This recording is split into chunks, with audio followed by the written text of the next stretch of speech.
आइए हम सब यहाँ पर क्लास 9th का मैथ शुरू करेंगे 9.1। ठीक है, हमने पिछले बार दोस्तों क्या किया है कि नंबर सिस्टम को पूरा पढ़ा दिया है।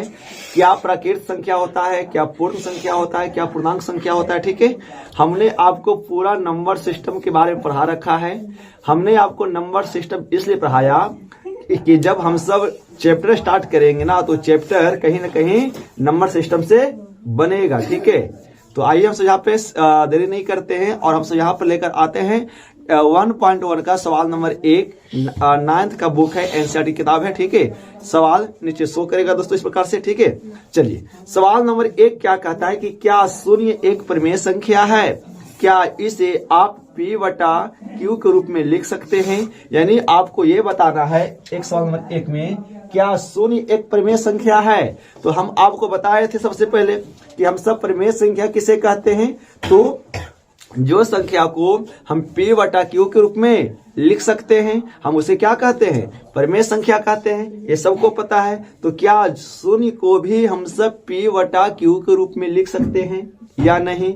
यदि हम शून्य को P बटा Q के रूप में लिख दें तो इसका मतलब है कि शून्य भी क्या होगा? एक परिमेय संख्या होगा। तो आइए हम सब यहाँ पे फर्स्ट सवाल का आंसर देने का प्रयास करते हैं दोस्तों। ठीक है, तो आपको पता है कि शून्य को हम चाहेंगे तो P बटा Q के रूप में लिख सकते हैं। इस प्रकार से लिख सकते हैं। बोलेंगे क्यों? हमको पता है ना कि किसी भी संख्या के नीचे में एक क्या होता है? छिपा होता है। तो यदि हम 0 के नीचे में 1 लगा दे तो क्या 0 का कोई वैल्यू चेंज होगा?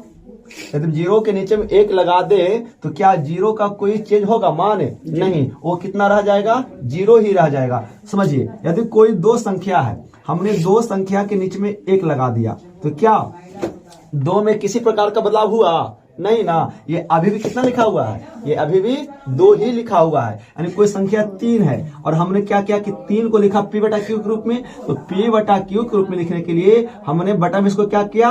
1 लगा दिया। तो क्या अब बताइए 3 के वैल्यू में कोई चेंज हुआ? नहीं, ये अभी भी कितना है सर? ये अभी भी कितना लिखा हुआ है? अभी भी 3 ही लिखा हुआ है ना। उसी प्रकार से हम 0 में यदि 0 के बटा में 1 लगा दें तो ये अभी कितना लिखा हुआ है? 0 ही तो लिखा हुआ है ना।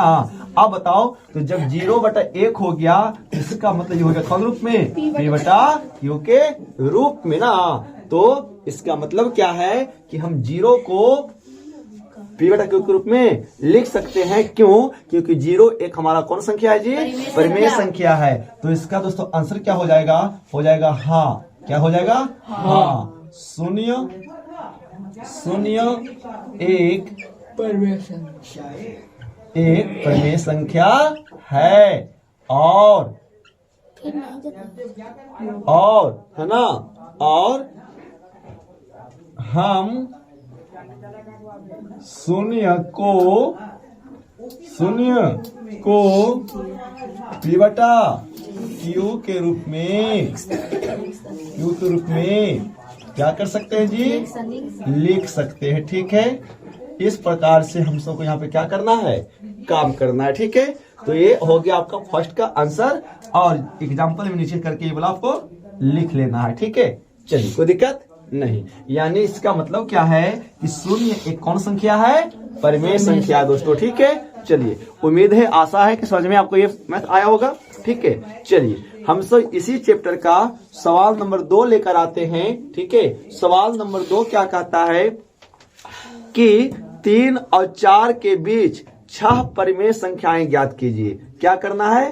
3 और 4 के बीच हमें क्या करना है?